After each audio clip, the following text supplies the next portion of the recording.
one thing you like about gentrification. All right. One thing I like about gentrification is where all the bicycle spots are. You hate it. There's no parking. Well, around here, they've been able to like keep an eye on it. And yeah, I hate it for the parking, but when you really need to get somewhere, it's a little more reliable than some of the trains. Well, I beg to differ because every time I need a bike, there's never one near. Elizabeth, everybody. This is your girl, Nicky Trendz. Is Manny Oso? And you are listening to your favorite 15-minute podcast. And let's just preface this episode before we continue. One, we know that gentrification is actually a really serious matter. We understand the underlying problem with it. Definitely. But we're gonna troll you guys and tell you that there are some good things about gentrification. Yeah, so I was thinking about this, right? I wanted to bring it up. Warning. Yeah. Because, sometimes, we're not going to talk about any neighbor in particular, but sometimes, some things get, put that thing away. Put that thing away. Sometimes some things pop up and you're like, oh, wow, you know what? I never thought this neighborhood needed a cupcake shop. But bam, it just works. You are so hooked on this cupcake shop. I mean, have you ever just been like 2:00 in the afternoon and like I could use a fancy cupcake right now? No, not at all. But when we were talking about this, you bought up the cupcake shop as often as you possibly could. I didn't think about. Are you talking about a specific cupcake shop? Yeah, well, the one in our neighborhood, obviously. They're but not I'm paying just saying, for us, by the way. They're not paying for us. But it's cool to walk and see something like that you never thought not that you needed, but it just works in the neighborhood, right? Yeah, I That's get what I said that. about the bike stops, like the Citi Bike. Yeah. Yeah, it's a terrible thing when they take up all the parking spots, definitely. But it's cool to have plentiful spots to drop off and pick up a Citi Bike when the bikes are there. Yes, when the bikes are there, and I'll check out our stories. I'll snap pictures because there's a bike rack right in front of our place. And anytime I need a damn bike, there's never a bike there. So then I'm like, well, let me walk a couple blocks. And then there's no fucking bikes there. And then by the time you know it, I have already walked to wherever the hell I needed to get to. So that's how I feel about the bike thing. Yeah. But I will say something that when we were talking about doing this episode, one of the things that I brought up was that the fact that there has been an influx of brunch spots. Yeah. And restaurants, which I don't know how I feel about brunch anymore. So don't hate me. That's a different episode. It's been a while since we've been gone to brunch. Like for a good brunch. Yeah. But that's another episode. But I did like the fact that there was things in my neighborhood and I didn't feel like I had to go out to Manhattan or go all the way to the fucking Bronx or the Hyatt. Like travel to the ends of New York City like I used to. As opposed to literally walk somewhere, get fucked up at brunch, and then just take my happy ass home and go to sleep without having to hop a train. Well, see, that's the thing. Like, it's cool to know your neighborhood deli where you can get like your sandwich, like your breakfast sandwich, or your coffee, or your quick grocery needs like milk, cheese, whatever, Yeah. But it's cool to have a pancake shop in your neighborhood. Like, what? There's a pancake shop in our neighborhood? A pancake shop. Not that we have one. Well, it's funny because I'm sure people are like, Manny, you are from Florida. You are not from New York. Well, how the hell do you know how the neighborhood has changed? But I mean, we go back to Florida fairly often. Yeah. What year did you leave? Okay, so I left like 2015, 16. No way. Oh my God, really? Maybe so in 17. a couple of years, would have been there for like 10 18, years. 19, 20, 21, 22, 23. Yeah, I think 17. 2017. No, it can't be 2017. Had to be. It's 2015. 2015. Anyway, yeah, it was 2015. Ooh. So anyway, since I've been back though, since I've been and each time I go back, it does change each time. Well, what was it? When you left? What was the picture that you left with? It was a developing city. Now it's crazy how things change so quickly once you leave. Oh my God, yeah. I mean, they had always talked about changing where the projects were going to be, but it looked like they did it like overnight. They Yeah. switched like an entire neighborhood housing into a completely different part of the city. Oh wow. Yeah, and I mean, I haven't been around to see what they have put there so far, but the whole area they added restaurants and like just a whole walkway. What's the vibe feel like now when you go back? I mean, it really, like you say yourself, it really feels like they're trying to be like a Soho or something. Well, yeah, isn't there a Soho there? Yeah, South Howard. Yeah. That if it has all like these cute little like boutique restaurant brunch places. I and wouldn't it's say called like Soho. they're trying to be like New York, but definitely trying to make it a Like metropolitan. trendier, yeah. Yeah, metropolitan, trendy, something more than just where people come to do Go to the to do beach. banking stuff. Yeah. Yeah. No, because you don't go to Tampa for the beach because there's no beach in Tampa. Oh. You go to go to St. Pete Yeah, or to Clearwater. Isn't that like Tampa basically? Yeah, but that's the thing. Like it's a Tampa was always the spot that you would land Yeah. to go to the tourist things. Like a drive-through. Yeah, like I county. mean, really, if you don't have business in Tampa or family, you're just coming for a game.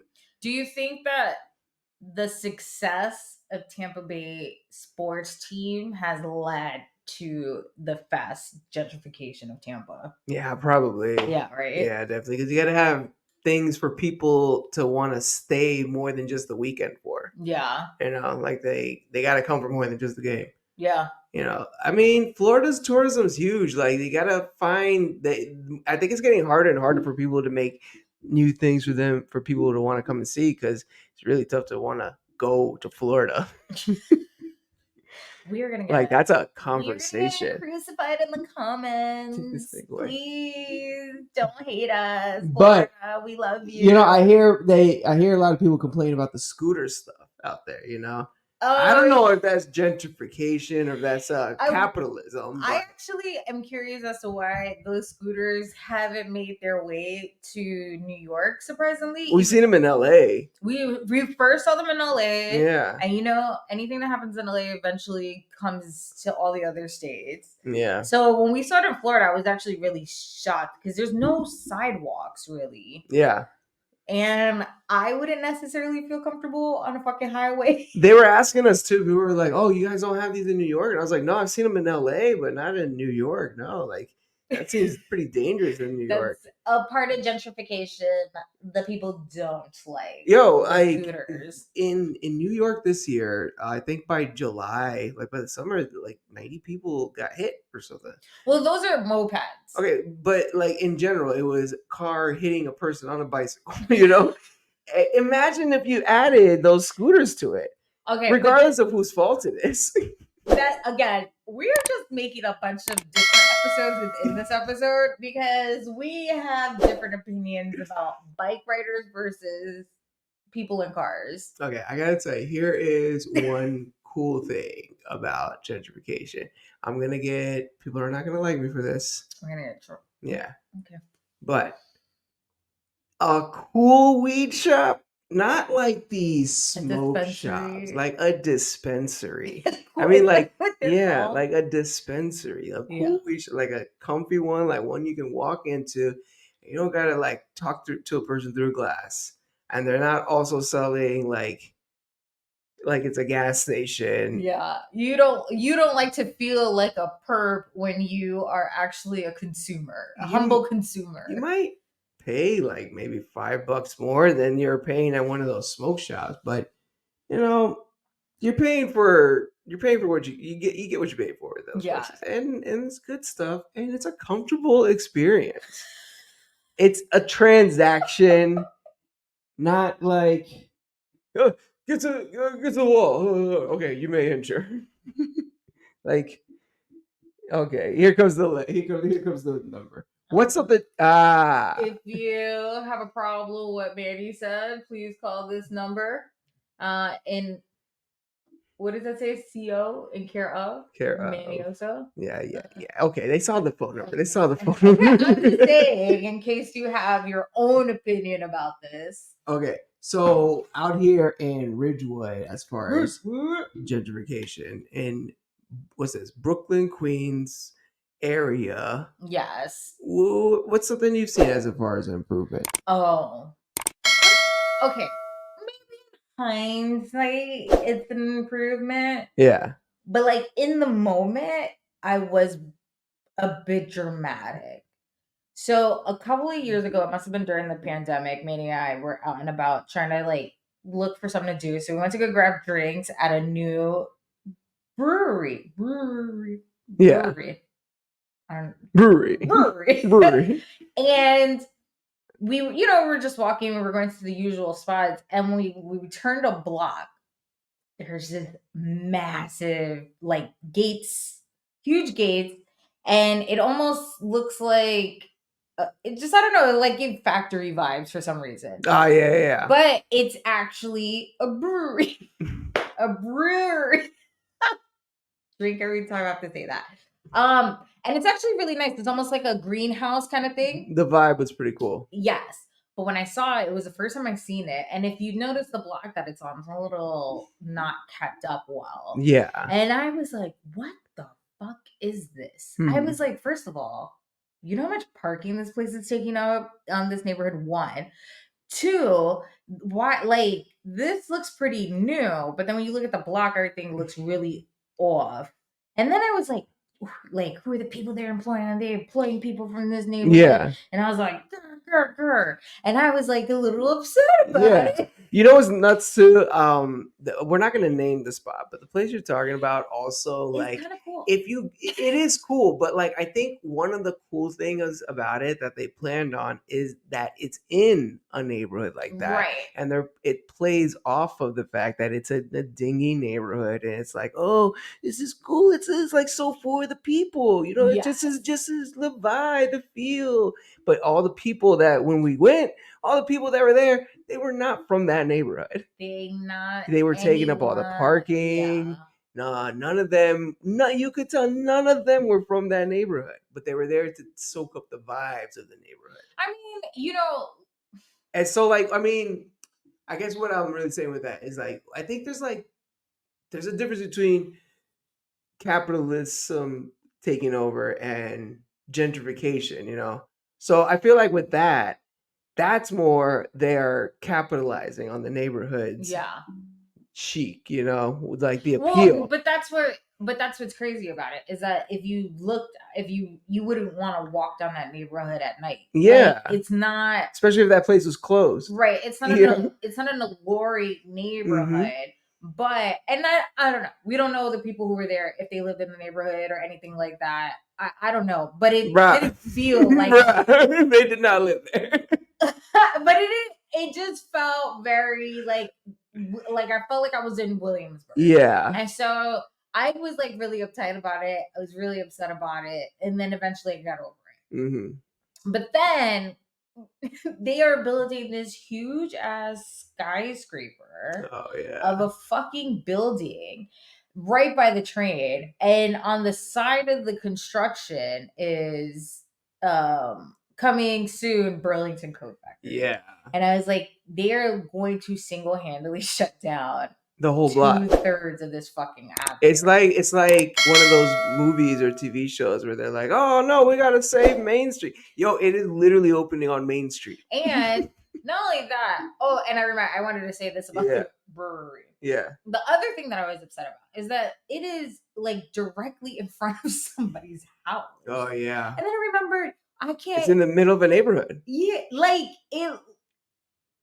But I can't even, like, eventually I got over it. Yeah. Because I was like, nobody's complaining about it. And actually, we went back again and it was even more packed.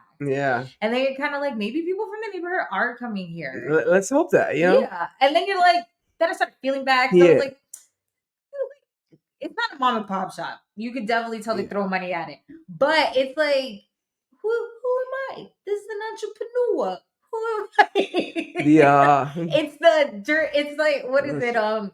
What's the stuff by the register when they want you to buy? It's like an impulse. Emotional reaction to it. And then I immediately feel guilty that I had that emotion, which is probably why gentrification is so bad. Well, you know what's one good thing I think about gentrification? Like if you're into fitness, right? Yes. Is gyms usually open up wherever Yes, places are getting that is gentrified. true. And it's not just like regular like gold gym. You'll see like gyms that are like exercises you wouldn't really think Right. of joining. So like but right now there's a bunch of yoga spots opening up, Mhm. Pilates stuff for a lot of people who are into that. We got a Blink. They've got gyms that you wouldn't want to sign up for because you'll get stuck in it, like Blink or Planet Fitness Planet Fitness. But they also got gyms that are just straight up like experiences. just like go in, just lift weights and leave and pay for the month. Some of them are like boot camp gyms. Like these kind of things only open up in these type of neighborhoods too. That is true. Yeah. So I mean, if you're into pumping iron, then definitely gentrification will be up there for you. Yeah. Okay. We Not know that.